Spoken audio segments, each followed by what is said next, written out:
अपना phone check करता है और हैरान होता है कि उन्हें कुछ ही समय में कई संदेश प्राप्त हुए। तभी हेलेन उसे पकड़ लेती है, मानो सोच रही हो वह किसी के साथ डेटिंग कर रहा था। वह कहती है कि वह शायद वह भी निक से प्यार करती हो, लेकिन आदर्श प्रकार वह व्यक्ति है जो केवल अंदर की ओर देखता है। उसकी दिशा निक उलझन में है कि क्यों उसके आसपास की सभी लड़कियां ऐसी ही है। एक और पाठ अंत समाप्त हो रहा है और अब थोड़ा आराम करने का समय है। मुझे ठीक उसी समय एक और संदेश प्राप्त हुआ। जीवन में इन सभी का उत्तर देने की आवश्यकता है। उसके पास स्कूल के अलावा कुछ नहीं था। निक ने केवल संदेश भेजकर तनाव दूर किया। उसके दोस्तों से आखिरी संदेश आया था जेन, और वह लिखती है कि वह अंदर है। मुसीबत में वह मदद और जवाब मांगती है। निक तुरंत जेन को फोन करता है और उसे पूछता है, शांत हो जाओ और सब कुछ बता दो। जेन का कहना है कि उसे समस्याएं हैं और वह निक के अलावा किसी और के बारे में नहीं सोच सकता। आश्चर्य है कि वह हमेशा इसमें क्यों शामिल हो जाता है सब कुछ। लेकिन यह देखते हुए कि जेन कितनी देर से आई, उन्हें लिखा कि मामला वास्तव में जरूरी है। वह उसकी मदद करने का वादा करता है, लेकिन पहले वह जेन को सब कुछ समझाने की जरूरत है। कहती है कि उसकी बहन पर मुकदमा चल रहा है। लेखक जो छद्म नाम से जाना जाता है, सुंदर महिला जिसका असली नाम चार्ली स्मिथ है। बहन जेन एक हाई स्कूल की छात्रा है। कुछ समय पहले एक वेब उपन्यास प्रकाशित हुआ था छद्म नाम से। एक लेखक सुंदर एक संदेश लिखा कि उपन्यास था। साहित्यिक चोरी करने वाली बहन जेन डर गई और काम को हटा दिया। लेकिन कुछ दिन पहले पुलिस की तरफ से एक नोटिस आया था। निक एक कैफे में जेन से मिलता है और पूछता है कि क्या नोला का नाम सीखने पर था। शीर्षक रेनबो। बारिश के बाद निक एहसास होता है कि यह नोला है। इस पर जल्द ही एक फिल्म बनाई जाएगी। इस मामले में राशि की शिकायत की जाएगी। यदि यह जाता है तो इसकी गणना लाखों में की जाएगी। कोर्ट। निक ने पूछा कि बहन जेन ने नकल क्यों की यह विशेष नोला, लेकिन जेन चिल्लाता है कि उसने अपनी बहन की कोई नकल नहीं की। उसने कहा, मैंने तो वह उपन्यास भी नहीं देखा था, कि उसे केवल लिखना पसंद था, लेकिन वह नहीं लिखती थी। निक को यह एहसास है कि हर कोई पढ़ना पसंद करता है। जो लोग साहित्यिक चोरी करते हुए पकड़े जाते हैं वे कहते हैं, हालांकि स्कूल की लड़की ने ऐसा कभी नहीं किया। निक पूछता है कि शायद ही झूठ बोलने पर जोर दिया जाएगा। उस लेखक का नाम फिर से बताने के लिए जिसे उसने सुना था। चार्ली स्मिथ का नाम कहीं पहले था। शायद वह भविष्य में निक को काम पर रखेगा। वह पूछता है कि क्या जेन के पास कोई और है उसके नाम के अलावा उसके बारे में जानकारी। वह कहती है कि यह पहली बार है जब भी वह निक का नाम सुनती है तो उसे इंटरनेट पर जानकारी खोजे। उस समय 2G वाले फोन ज्यादातर थे इस्तेमाल किया, लेकिन इसका उपयोग करने की कीमत बहुत थी उच्च। वह जानकारी पाता है और आश्चर्यचकित जेन ने फैसला किया कि निक जानता है चार्ली स्मिथ और यह कि सब कुछ हो सकता है। निक ने माफी मांगकर चुप करा दिया और कहा कि उसे जानता भी है और नहीं भी जानता है। उसी समय लेखक चार्ली स्मिथ ने पदार्पण किया। बारिश के बाद इंद्रधनुष के साथ बिक्री खत्म। 8 मिलियन प्रतियां। हालांकि उसके बाद कार्यों को नकारात्मक समीक्षा प्राप्त हुई। खुद की नकल की और असफल हो गया। चार्ली एक टेलीविजन पर काम करता था स्टेशन और एक स्क्रिप्ट लिखी, लेकिन था साहित्यिक चोरी करते हुए पकड़ा गया और मजबूर किया गया। निक ने जेन से पूछा कि उसकी बहन कब लिखा है कि नौला, और वह 2 जवाब। अब से 10 साल पहले उसकी बहन 10वीं में थी ग्रेड, जिसका मतलब है कि 2 साल पहले वह थी हाई स्कूल में। निक ने नोट किया कि यह संदेहास्पद है क्योंकि समय मेल नहीं खाता। बहन जेन ने कहा कि वह प्रकाशित करना चाहती थी उस वर्ष। निक ने पूछा कि क्या वह ले सकता है। नोला जेन को देखो सोचता है कि वह है अभी भी कंप्यूटर पर फाइलें। वह होगा। कुछ समय बाद उन्हें ढूंढो। निक पाता है चार्ली स्मिथ की एक किताब इंद्रधनुष के बाद। दुकान में बारिश हो रही है। उसने देखा कि यह एक पुरुष के रूप में उसके लिए पढ़ना असंभव है। यह बिना शटरिंग के है। हालांकि प्लॉट और पात्र अच्छे से लिखे गए हैं। यह विश्वास करना कठिन है कि इसे एक आदमी ने लिखा है। तभी निक का फोन बजता है। यह जेन है। निक को एक डिस्केट पर उपन्यास मिला था। हालांकि यह शब्द बहुत दिनों बाद सुना।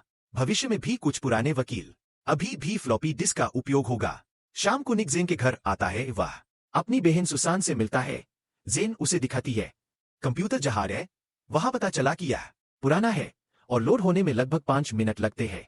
Operating system. निक को पता चलता है कि इस कंप्यूटर में सुधार नहीं किया गया है किसी भी तरह से। यह केवल धूल से भरा हुआ है। नोला को पढ़ता है और महसूस करता है कि यह है चार्ली स्मिथ के काम से बहुत मिलता जुलता। यहां तक कि कथा शैली भी समान है। जेन उसे विश्वास दिलाता है कि उसकी बहन नहीं है साहित्यिक चोरी करने वाली और सब कुछ खुद ही लिखती थी। सुसान का कहना है कि उसने 2 साल पहले एक नोला लिखा था और मजे के लिए इसे अपने ब्लॉग पर पोस्ट कर दिया। निक पूछता है कि क्या यह सच है कि यह एक निजी था ब्लॉग। सुसान ने सकारात्मक उत्तर दिया। उन्होंने यह भी कहा कि उन्हें सब कुछ समझ में नहीं आता, बस यही एकमात्र अंतर है। उसमें काम का शीर्षक है बारिश के बाद उदासी। अब उसने सब कुछ हटा दिया है सिवाय अगला भाग अभी भी डिस्क पर बना हुआ है। निक इस भाग को पढ़ता है और उसे याद आता है। सुसान चिल्लाती है कि वह कुछ भी कॉपी नहीं किया, लेकिन यह वह नहीं है। निक पूछ रहा है कि क्या यह सच है, कि यह एक प्रेम कहानी है जो शुरू हुई मिडिल स्कूल में हाई स्कूल तक जारी रहा, स्कूल और कॉलेज से पढ़ाई पूरी की और शादी में तब्दील हो गई। सुसान को आश्चर्य है कि अब उसे यह कैसे पता चला। निक उसे यकीन है कि उसका काम चोरी हो गया था। निक ने तीनों की साजिश का वर्णन किया।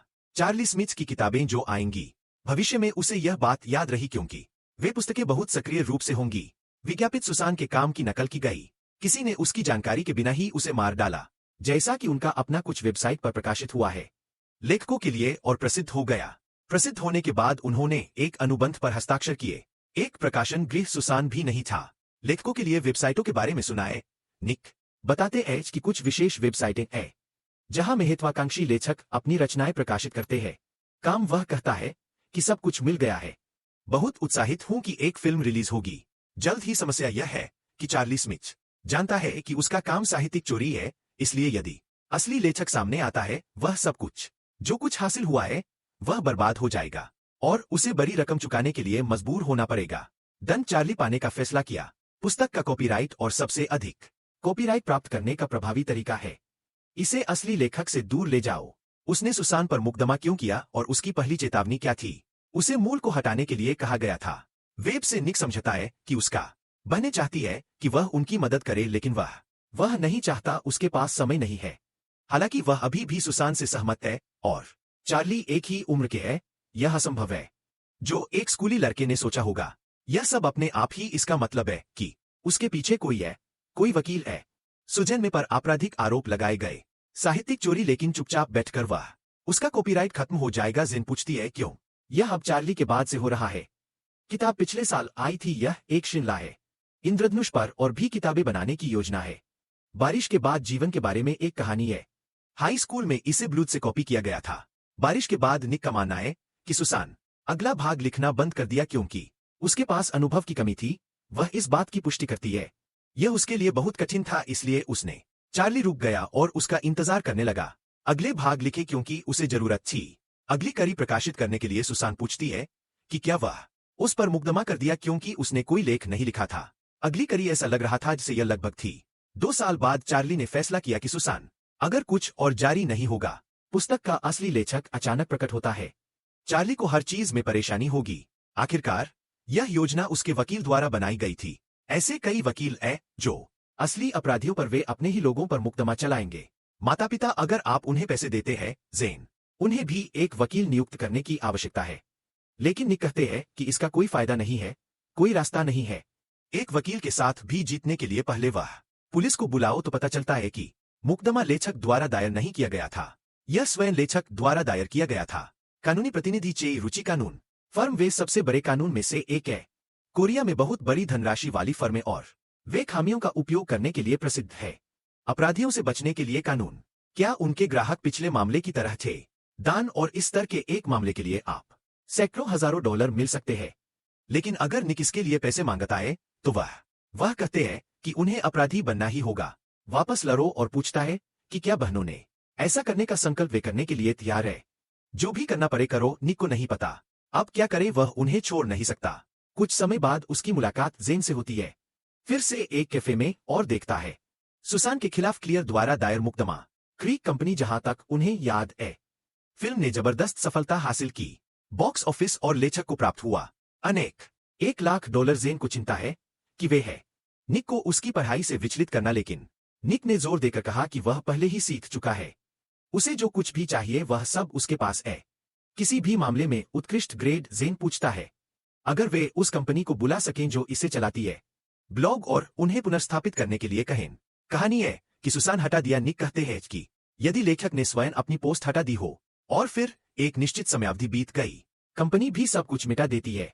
दूसरे पक्ष को यह बात पूरी तरह पता थी, इसीलिए उन्होंने मुकदमा दायर किया। जब अवधि समाप्त हो गई, निक सोचता है सुसान का ब्लॉग अब चला गया है, लेकिन जेन का कहना है कि उसकी बहन केवल पोस्ट हटाई गई, ब्लॉग नहीं। खुद तो शायद वे अभी भी एक है। निक के उनके घर फिर से आने की संभावना और पाठकों की सूची देखता है। सुसान का ब्लॉग जो लगभग 20। निक सुसान से पूछता है कि क्या वह हर दिन नए अध्याय अपलोड कर रहा है। दिन सुसान जवाब हाँ, एक आदमी नाम अद्भुत संभवतः उसके ब्लॉग पर आता रहता है। चार्ली स्मिथ सुसान ने प्रकाशन बंद कर दिया, उनके उपन्यास को छोड़ दिया और ब्लॉग छोड़ दिया, लेकिन वह अभी भी यह सप्ताह में एक बार आता है। उसे ऐसा लगता है जैसे वह किसी चीज का इंतजार कर रहा है। केवल एक चीज की आवश्यकता हो सकती है, एक निरंतरता। निक जिस कहानी को ढूंढने की कोशिश कर रहा है, उपयोगकर्ता के बारे में जानकारी अद्भुत, क्योंकि इंटरनेट का उपयोग करते समय यह उसके द्वारा पाए गए निशानों को न छोड़ना असंभव है। इस आदमी ने अपना काम प्रकाशित किया, साइट का इस्तेमाल किया, आसमान वह भी अपने फोन है। निक ने सुसान को फोन करने का सुझाव दिया, यह नंबर जांचने के लिए कि क्या यह चार्ली है या वह कॉल रिकॉर्डिंग नहीं दबाएगा। बटन सुसान किसी को कॉल करता है और जवाब देता है। वह पूछती है कि क्या यह मिस्टर चार्ली स्मिथ है। आदमी हाँ में जवाब देता है और बारी पूछती है कि यह कौन है। सुसान को नहीं पता यहाँ क्या जवाब दूं। निक ने फोन पकड़ लिया और बहने फोन काट देती है। डरी हुई सुसान कहती है कि उसे ऐसा करना चाहिए था, माफी मांगी कि वह इसे ऐसे ही नहीं फेंक सकती, जैसे कि निक ने आपत्ति जताई कि वह कोई नहीं है। माफी मांगने का तरीका, क्योंकि इस आदमी ने लूट लिया। सुसान अगर माफी मांगे और पूछे शिकायत वापस लेने से वह केवल स्वीकार करें कि वह एक साहित्यिक चोरी है। सुसान पुलिस के बारे में चिंतित, लेकिन निक आश्वासन दिया कि वह इसका ध्यान रखेगा। कुछ समय बाद सुसान और निक पुलिस के पास आओ। पुलिस अधिकारी सुसान से पूछता है कि उसने किसी और की पोस्ट क्यों की। अपने खुद के रूप में काम निक पूछता है कि क्या यह एक है। पूछताछ में पुलिसकर्मी को लगता है कि वह छोटा भाई कहता है कि उसके पास कोई नहीं है। हस्तक्षेप करने का अधिकार तो निक लेता है। एक लिफाफा निकाला और देखने को कहा। पुलिसकर्मी ने सामग्री पर ध्यान दिया। यह पैसों से भरा बैग नहीं लग रहा है। इसका सबूत है। अगर आप सुसान का ब्लॉग देखें, आप विजिट के बारे में जानकारी देख सकते हैं। अद्भुत नाम के एक उपयोगकर्ता से आप पा सकते हैं। इस व्यक्ति का ईमेल उनके पेज पर और मेल की मदद से आप पा सकते हैं। फोन नंबर जो पुलिसकर्मी सोच रहा है कि उसे सुसान को दंडित करने के लिए कहा गया था, पूरी हद तक। और फिर कुछ छोटी लड़की प्रकट होता है और उसे कुछ बताना शुरू करता है। निक के पास इसकी रिकॉर्डिंग भी है। उपयोगकर्ता के साथ बातचीत अद्भुत। वह उसे एक ऑडियो सुनने की पेशकश करता है। रिकॉर्डिंग की प्रामाणिकता निभाई जाती है। निक कहते हैं कि इसमें कोई संदेह नहीं है। वादी चार्ली स्मिथ ने दौरा किया है। सुसान के ब्लॉग को 100 से अधिक बार पढ़ा गया।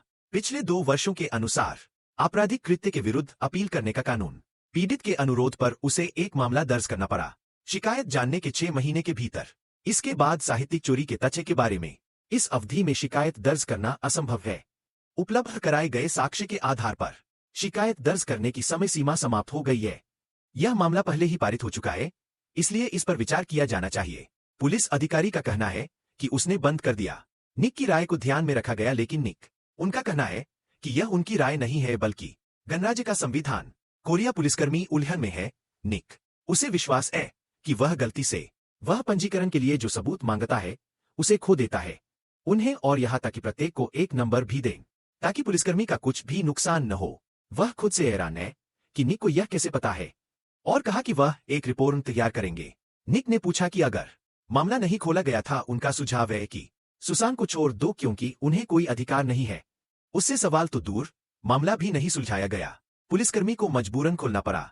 निक और सुसान पुलिस को छोड़ने पर सहमत है। स्टेशन सुसान अपनी बहन को फोन करती है और बताती है। उसे बताया कि निक ने सब कुछ सुलझा लिया है। अब इन पर पलटवार करने का समय आ गया है। मूर्ख जो पैसे के अलावा कुछ नहीं जानते। चिश्ती रुचि फर्म को पता चलता है कि मामला नहीं खुला तो फर्म के मुखिया ने बताया गया है कि चार्ली स्मिथ सुसान के ब्लॉग पर नियमित रूप से जाए। 2 साल तक वह पूछता रहा कि यह कैसा था। पुलिस ने कहा कि सबूत मिल गए हैं। दूसरी तरफ प्रस्तुत किया गया ताकि वे आरोपों के साथ आगे नहीं बढ़ सका। मुख्य वकील ने पूछा कि सबूत क्यों गलती से खोया नहीं जा सकता था।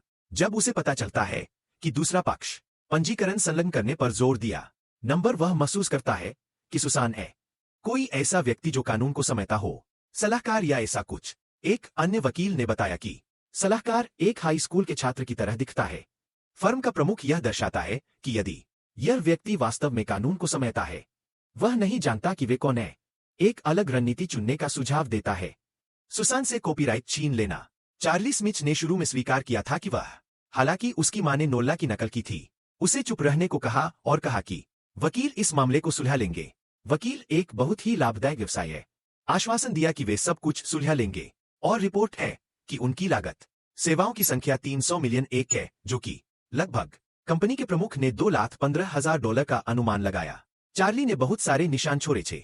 अब हमारे पास करने के लिए कुछ नहीं था, लेकिन हम कुछ समय बाद योजना बी पर आगे बढ़ा जा सकता है। निक जेन से कहता है कि अब वे कोशिश करेंगे, चूंकि उन पर नागरिक कानून के तहत हमला किया गया था। अपराधी एक काम नहीं किया। जेन समझ में नहीं आता कि उन्हें क्यों प्रताड़ित किया जाता है।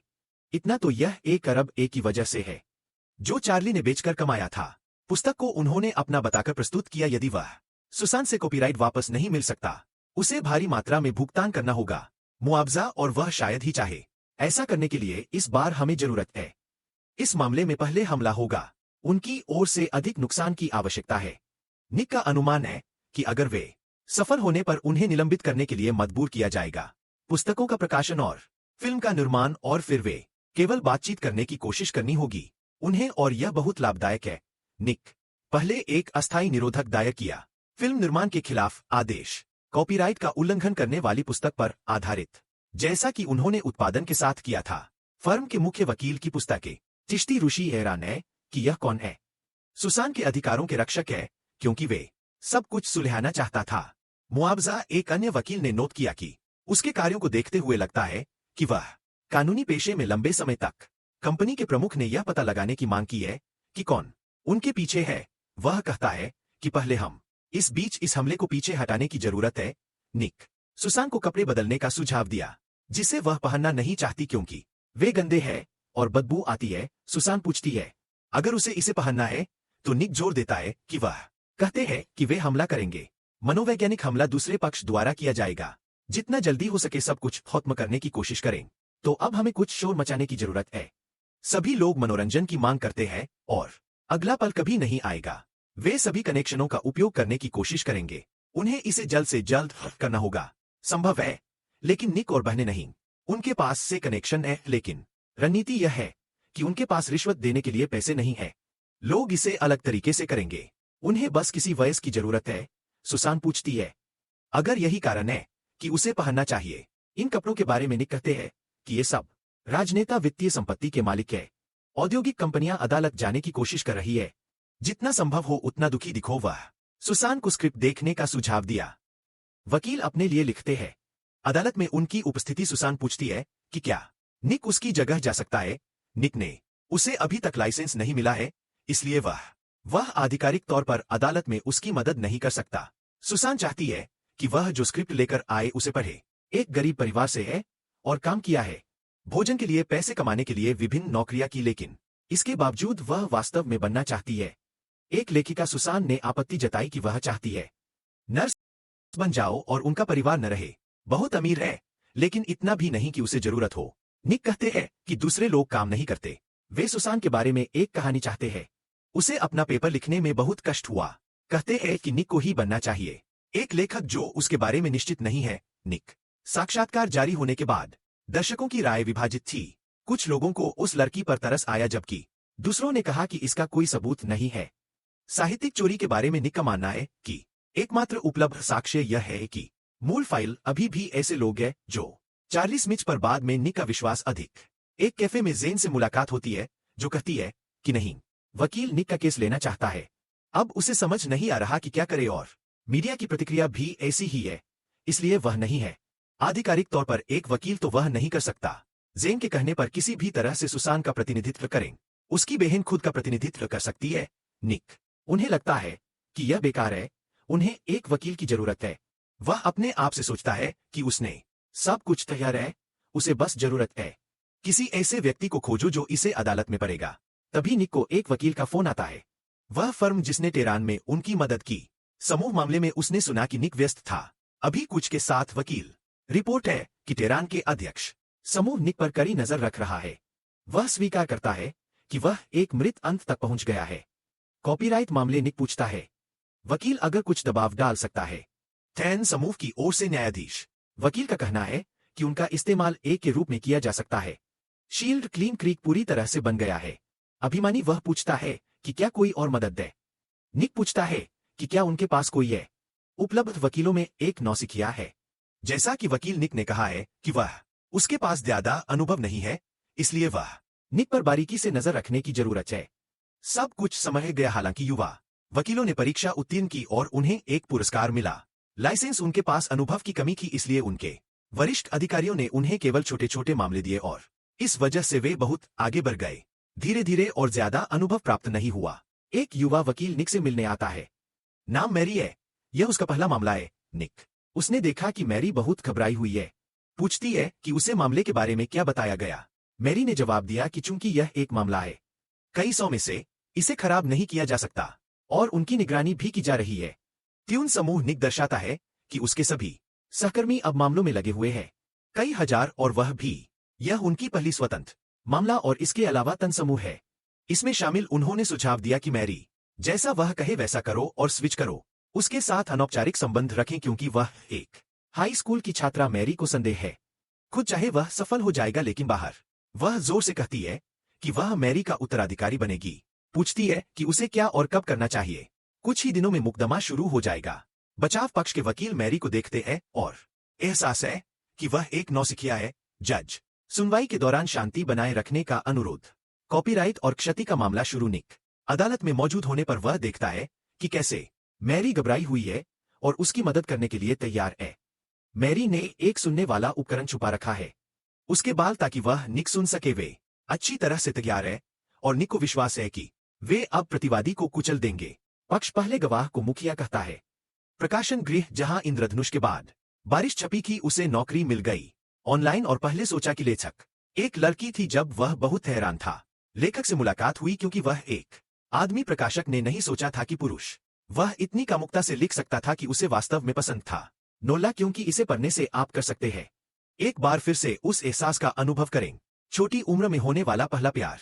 प्रतिवादी के वकील इस बात से सहमत है कि चार्ली स्मिथ का काम वास्तव में बहुत ही बढ़िया है।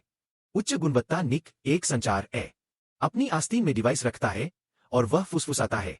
इसमें कहा गया है कि प्रतिवादी के वकील उपन्यास को एक कृति कहते रहते हैं। चार्ली स्मिथ ने इसे रोकने की मांग की। मैरी ने तुरंत कहा कि उसके पास बचाव पक्ष के वकील की आपत्तियां, यह कहते हुए कि उपन्यास का लेखक चार्ली स्मिथ यह भ्रामक है और इसे रोका जाना चाहिए। यह सुनवाई यह स्थापित करने के लिए खोली गई थी वास्तविक लेखक और यह अस्वीकार्य है। अवधि समाप्त होने से पहले किसी को भी बाहर निकालना। सुनवाई के दौरान न्यायाधीश ने आपत्तियों को स्वीकार कर लिया और मांग करता है कि काम का नाम, लेखक का नाम बताए बिना। प्रतिवादी वकील के पास अब कोई सवाल नहीं है। अब अभियोजन पक्ष की बारी है। निक मैरी को बचाव पर ध्यान केंद्रित करने के लिए कहता है। वकील ने हर किसी पर प्रहार किया है, प्रमुख जिनके द्वारा यह कार्य लिखा गया था। चार्ली स्मिथ को आश्वस्त करने की आवश्यकता है, अन्यथा मैरी प्रकाशक से पूछती है कि वेबसाइट ही वह जगह थी जहां उसे नौकरी मिली। प्रकाशक ने जवाब दिया कि यह एक था रोमांस प्रकाशित करने वाली नियमित वेबसाइट। उपन्यास और अन्य चीजें। मैरी पूछती है कि क्या वह इस विषय पर लिखी गई सभी रचनाएं पर ली है। साइट प्रकाशक का कहना है कि यह है असंभव है, 100 से अधिक। उनमें से मैरी फिर पूछती है कि क्या उसने खोज की। प्रकाशक को दुर्घटनावश नौकरी मिल गई। नकारात्मक उत्तर देने वालों की एक सूची है इस साइट पर लोकप्रिय कार्य और वह है जहां उसने इसे पाया। मैरी का मानना है कि अगर एक टुकड़ा लोकप्रिय है और बहुत सारे हो जाता है, इसे इस रैंकिंग में शामिल करना पसंद है। और प्रकाशक ने इसकी पुष्टि की तो मैरी ने कहा कि यदि कार्य ऐसी जगह पोस्ट नहीं किया गया था एक साइट पर लेकिन किसी के ब्लॉग पर, तो इसे खोजने की संभावना शायद होगी। छोटे प्रकाशक इस बात से सहमत है कि मैरी पूछती है कि यह लगभग असंभव होगा। क्या यह संभव है कि यह कार्य अन्य संसाधनों पर प्रकाशित किया जाएगा? और प्रकाशक ने सकारात्मक उत्तर दिया। सबसे महत्वपूर्ण बात यह है कि उन्हें संदेह, अगर संदेह उत्पन्न होगा तो वे होंगे। निक को पुष्टि या खंडन की आवश्यकता है। सोचता है कि मैरी ने अच्छा काम किया। इस भाग में वह प्रकाशक से पूछती है कि उन्होंने प्रकाशन के तथ्य की जांच की हस्ताक्षर करने से पहले अन्य संसाधन। अनुबंध प्रकाशक जवाब देता है कि वह उनके अनुसार इसकी जांच नहीं की गई कि मूल कार्य प्रकाशित हो चुका था। निजी ब्लॉग खोजने की संभावना यह शून्य होता। निक खुश है मैरी के साथ, उसने धूम मचा दी। मैरी तब पूछता है कि क्या यह सच है कि उस समय लेखक के साथ अनुबंध पर हस्ताक्षर करना। प्रकाशक ने यह नहीं जांचा कि क्या अन्य प्रतियां अन्य स्थानों पर पोस्ट की गई थीं। संसाधन प्रकाशक इसकी पुष्टि करता है और आगे कहते हैं कि अगर उन्हें इस बारे में पता होता अन्य प्रतियां अनुबंध में नहीं होंगी। यदि कोई अनुबंध संपन्न हुआ है तो उस पर हस्ताक्षर किए गए हैं। ऐसी परिस्थितियों में जहां एक पार्टियों ने धोखाधड़ी से हासिल किया अनुबंध पर हस्ताक्षर करने के बाद ऐसे कॉपीराइट की मान्यता। अनुबंध अमान्य है, इसलिए मैरी पूछती है के साथ अनुबंध को हटाने के लिए प्रकाशन गृह को सूची से हटा दिया गया। सबूत है कि न्यायाधीश ने इस अनुरोध को स्वीकार किया। प्रतिवादी के वकील को कभी उम्मीद नहीं थी जिससे मैरी छुटकारा पा सकेगी। उनका सबसे मजबूत सबूत इतनी आसानी से वह खुश है कि वह सफल रही, लेकिन निक जानता है कि अभी खुशियां मनाने का समय है। यह अभी अंत नहीं है। प्रतिवादी का वकील ने मैनेजर को फोन किया। वेबसाइट पर यह कार्य एक गवाह के रूप में पोस्ट किया गया था। वे पूछते हैं कि यह किस तरह की साइट है। प्रबंधक बताते हैं कि यह साइट कई होनहार लेखकों के उपन्यास प्रकाशित करता है। जो उपन्यासकार के रूप में पदार्पण करना चाहते हैं वे प्रकाशित करें। वहां सैकड़ों लोग अपनी कृतियां निःशुल्क उपलब्ध कराते हैं। हजारों उपयोगकर्ता साइट पर आते हैं। उन्हें पढ़कर वकील ने पूछा कि क्या चार्ली स्मिथ ने साइट पर पदार्पण किया है, और प्रबंधक सकारात्मक उत्तर देता है। वकील फिर पूछता है कि क्या यह संभव है। मान लिया गया कि पर प्रकाशित कार्य साइट को आधिकारिक शुरुआत के रूप में तैनात किया गया है। उनके काम के साथ प्रबंधक जवाब देता है। वकील ने सकारात्मक जवाब जारी रखा। यह संभवतः असंभव है कि वह व्यक्ति जो अपना डेब्यू किसी और का काम लेगा, और उपयुक्त यह प्रबंधक भी सहमत है। इसके साथ ही वह कहते हैं कि किसी का उपयोग करना किसी और के काम से बड़ी समस्याएं पैदा हो सकती है। वकील पूछता है कि क्या प्रबंधक को प्राप्त हुआ है कोई नोटिस या शिकायत की है किसी और का काम। मैनेजर जवाब देता है। नकारात्मक रूप में वकील कहता है कि भले ही सैकड़ों हजारों उपयोगकर्ता हो, इस उपन्यास को अन्य साइटों पर खोजा, उन्हें कुछ भी समान नहीं मिला। और मैरी ने मैनेजर से पूछा उसके पास बस इतना ही है। अगर वह किसी रचना का अंश पढ़ सकती है जो उनकी वेबसाइट पर प्रकाशित है, और वह मैरी लड़की को पढ़ना शुरू कर देती है। कराहते हुए आदमी की बड़ी पीठ शुरू हुई। बल के साथ आगे बढ़े। यहां वह रुकती है और नोटिस किया कि प्रबंधक बात कर रहा था उन लोगों के बारे में जो सपने देखते हैं, पेशेवर बनना और डेब्यू करना चाहते हैं। प्रबंधक ने इससे इनकार किया, लेकिन पता चला कि उनके लेख पर प्रकाशित होने वाले बहुत से लोगों ने साइट प्रबंधक सिर्फ मनोरंजन के लिए लिखे। मैरी इस बात से सहमत है और पूछती है कि इस मामले में कोई कैसे यह सत्यापित किया जा सकता है कि क्या अभियुक्त ऐसा करना चाहता था। एक पेशेवर के रूप में शुरुआत करें या प्रकाशित करें, केवल आनंद के लिए काम करे। प्रबंधक जवाब देता है कि वह मैरी नोट्स को नहीं जानता। इससे पहले उसने सोचा था कि वह था। मुझे पूरा विश्वास है कि वादी ने ऐसा नहीं किया। यहां तक कि साइट अस्तित्व में है, इसका मतलब यह भी पता है जो साइट के उपयोगकर्ताओं को पता नहीं हो सकता। उपन्यास के अस्तित्व के बारे में प्रबंधक प्रतिवादी की इस बात से सहमत है। वकील समझता है कि मैरी की प्रश्न वैध है और वह अस्वीकार नहीं कर सकता। काम को देखते हुए चार्ली स्मिथ ने प्रकाशित किया था। वेबसाइट मैरी ने देखा कि यह काफी था। उपन्यास का विशाल अंश मैरी ने अभी जो पढ़ा वह किसका काम है। चार्ली स्मिथ जब निक को एक और मिला अपने कार्यों से वह अंदर से प्रसन्न थे, क्योंकि इसका सबसे ठोस सबूत यही है। काम की गुणवत्ता एक और काम है। वही लेखक सौभाग्य से चार्ली स्मिथ ने पुराना काम नहीं हटाया, यह सोचकर कि वह किसी तरह से गुजर जाएगा। मैरी उनकी अन्य कृतियों के शीर्षक पढ़ती है। गीली रात, उसके घटता के नीचे लड़का। खुशी तब वह पूछती है कि क्या यह है एक लेखक के लिए अचानक शुरू करना संभव है एक गीतात्मक साहित्यिक कृति लिखना। प्रबंधक का कहना है कि प्रयोग करना विभिन्न शैलियों में से एक को खोजने के लिए लेखक बहुत कुछ करने के लिए तैयार है। अपने लेखन कौशल में सुधार करे। मैरी प्रबंधक को बताता है कि कर्वसन नामक कार्य की प्रकाशन तिथि